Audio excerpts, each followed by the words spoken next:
Lebih dari 100 gerai restoran makanan cepat saji Kentucky Fried Chicken atau KFC di Malaysia terpaksa ditutup. Penutupan dilakukan menyusul aksi boikot selama berbulan-bulan atas dugaan hubungan KFC dengan Israel. Sekelas KFC, gegara boikot ini bisa ambruk gitu ya, apalagi hanya warung steak gitu ya. Ya, jadi itu yang merupakan usaha sifatnya kan internasional saja bisa ambruk. Ya, betul. Apalagi yang sifatnya hanya nasional kan begitu. Ya. Sebenarnya banyak contoh-contoh ya, sebenarnya tinggal nunggu perjalanan waktu sajalah. Ketika seseorang itu perilakunya tidak baik menurut masyarakat, maka masyarakat yang bersimpatik akan melakukan boikot. Misalnya terhadap Yusuf Mansur, mungkin mereka juga yang simpatik kepada kami, yang simpatik kepada para korbannya, mereka juga tentu memboikot segala usaha Yusuf Mansur, baik itu di bidang kuliner maupun bidang pendidikan. Saya kira kalau itu terus menerus ya akan bangkrut, Mas. Iya. Dalam kacamata hukum itu seperti apa? Apakah memang boikot diperbolehkan atau mungkin boikot ini sebenarnya ada deliknya juga?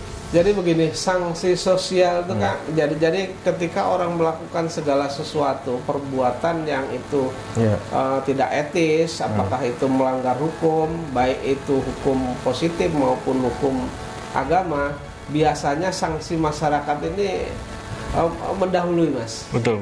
Nah, ketika mendahului sehingga biasanya ketika orangnya bergerak di bidang apa, mereka lalu memboikot untuk tidak berhubungan dalam bentuk apapun gitu. Ya. Dan ini sudah banyak.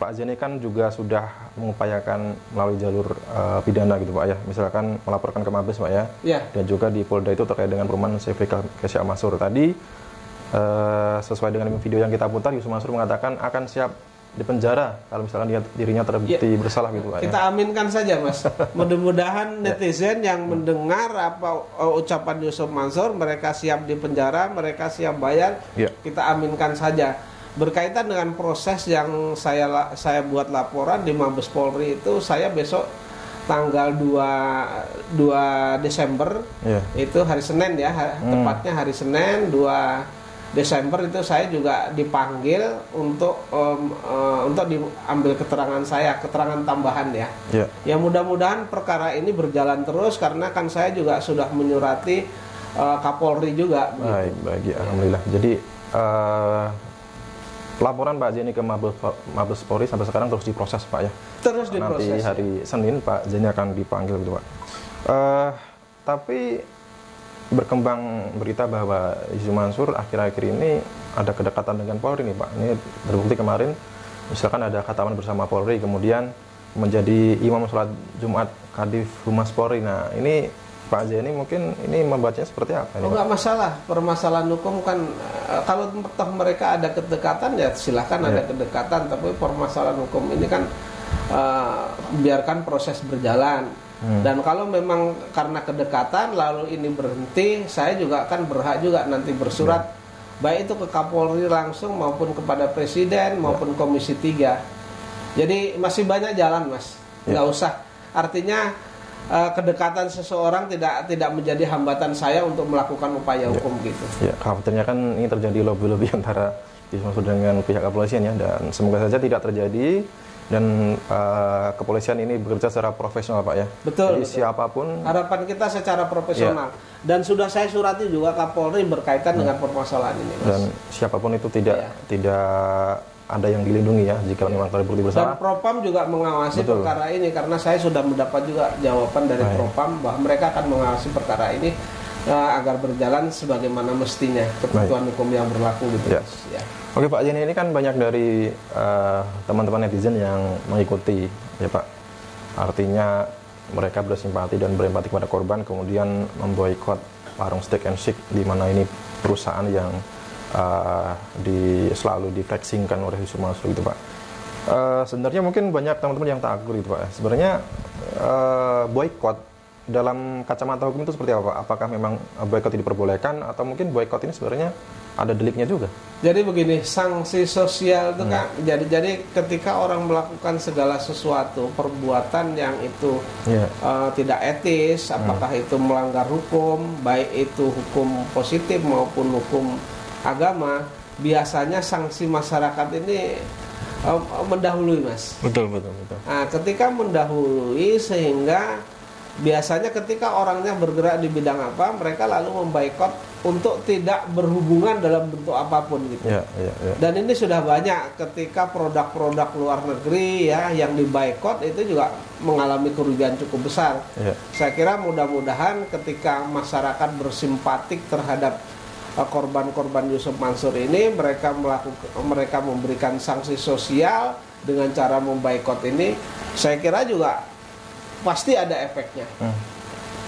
Dan bisa juga bangkrut, bisa juga. Yang ditekankan berarti boikot ini tidak melanggar hukum, Pak? Tidak. Boikot ini kan sanksi sosial. Ini sebenarnya kalau persoalan boikot itu hal yang wajar, Pak ya. Ini biasa terjadi ini di kalangan artis, misalnya terjadi acap kali misalkan ada artis yang melakukan KDRT misalkan, atau mungkin melakukan kejahatan atau kriminal.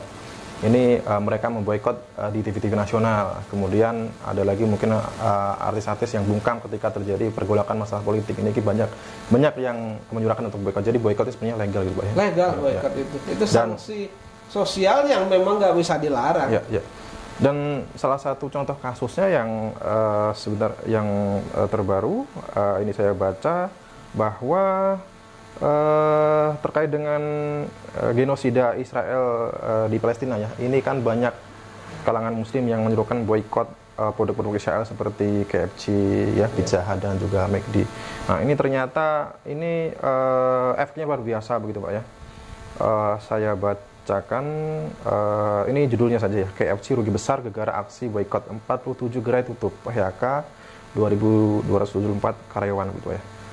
Sekelas KFC gegara boikot ini bisa ambruk gitu ya. Apalagi hanya warung steak gitu ya. Jadi itu yang merupakan usaha sifatnya kan internasional saja bisa ambruk, Mas. Betul. Apalagi yang sifatnya hanya nasional kan begitu. Sebenarnya banyak contoh-contoh ya, sebenarnya tinggal nunggu perjalanan waktu sajalah. Ketika seseorang itu perilakunya tidak baik menurut masyarakat, maka masyarakat yang bersimpatik akan melakukan boikot. Misalnya terhadap Yusuf Mansur, mungkin mereka juga yang simpatik kepada kami, yang simpatik kepada para korbannya, mereka juga tentu memboikot segala usaha Yusuf Mansur, baik itu di bidang kuliner maupun bidang pendidikan. Saya kira kalau itu terus menerus ya akan bangkrut, Mas. Cukup Pak Zeni. Saya kira itu saja. Terima kasih Pak Zeni. Teman-teman, kita jumpa di lain waktu. Ini sebagai penutup, ini saya putar ya. Ini video dari teman kita juga di akun Cahaya Islam. Ternyata ini mereka membuat sebuah lagu dengan judul atau istilahnya seruan untuk memboikot warung steak gitu ya. Ini menarik juga, Pak. Ini saya putar di akhir video teman-teman. Sekaligus sebagai penutup, saya bersama Pak Zeni dari Kota Wisata mengucapkan terima kasih. Wassalamualaikum warahmatullahi wabarakatuh. Like video jangan di skip, share sampai kena strap, like biar kasusnya di up, komen sampai dia kena strap. Yusuf Mansur punya cerita, katanya punya jaku di mana-mana, nyatanya cuma numpang nama, emang bisa nggak punya muka. Boykot Yusuf Mansur, bikin bisnis batu bara kau bangkrut, bikin aplikasi baik keren kau macet, bikin program umroh merdeka kau mampet, bikin program tabung tanah kau rungkat, bikin program mulia video kau katot, bikin bisnis hotel city ya bacot, bisnis mandek duitnya dicokot. Boykot Yusuf Mansur. Kalau cari tangga dipikir dulu, ngaku komisaris nyatanya halu. Kalau udah dongeng kayak orang nyabu, ngaku punya pesawat nyatanya malu. Boykot Yusuf Mansur. Maju caleg tapi nggak kepilih. Orang udah pada tahu belangnya, ngakunya gabung di warung steak. Ya udah kita boykot sekalian biar steak. Boykot warung steak. Boykot warung steak. Boykot warung steak. kami, emang duitnya dari mana? Kalau bukan dari bisnis fiksi, ngajak umat kumpul dana cuma buat merana. Boykot Waro and Steak. Johnny kok cuma diam kayak bot. Apa sih ujuk bikin lu takut? Takut kebongkar, takut kecokot. Bikin bisnis batu bara kok bangkrut. Bikin aplikasi patent kok macet. Bikin program umroh merdeka kok mampet. Bikin program tabung tanah kok rungkat. Bikin program moya video kok gatot. Bikin bisnis hotel city ya bacot. Semua baik duitnya dicokot. Boykot Warung Steak. Kalau cerita nggak dipikir dulu, ngaku komisaris Grabnya tanya halu. Kalau udah dongeng kayak orang nyabu, ngaku punya pesawat nyatanya malu. Baju caleg tapi nggak kepilih, haha. Orang udah pada tahu belangnya. Ngakunya gabung di Warung Steak. Ya udah kita boykot sekalian biar steak. Boykot Warung Steak. Sorry kok cuma diam kayak bot. Apa sih ujuk bikin lu takut? Takut kebongkar, takut kecokot. Bikin bisnis batu bara kok bangkrut. Bikin aplikasi patent kok macet. Bikin program umroh merdeka kok mampet. Bikin program tabung tanah kok rungkat. Bikin program moya video kok gatot. Bikin bisnis hotel city ya bacot. Semua baik duitnya dicokot. Boykot Warung Steak. Kalau cerita nggak dipikir dulu, ngaku komisaris Grabnya tanya halu. Kalau udah dongeng kayak orang nyabu, ngaku punya pesawat nyatanya malu. Maju caleg tapi nggak kepilih, haha. Orang udah pada tahu belangnya. Ngakunya gabung di Warung Steak. Ya udah kita boykot sekalian biar steak. Boykot Warung Steak. Stop mampir di sana, stop masuk ke sana, stop makan di sana, stop bikin si ujuk kaya. Boykot Warung Steak. Bikin Yusuf Mansur ketar-ketir, biar dia mikir, biar dia sadar tanggung jawab. Mansur, kami sudah hilang sabar, umat sudah marah besar sampai mana kau kabur. Akan terus kami kejar walau sampai lubang kubur. Boykot Warung Steak. Boykot Warung Steak. Boykot Warung Steak. Play video jangan di skip, share sampai kena strap, like biar kasusnya di up, komen sampai dia kena step, hahaha.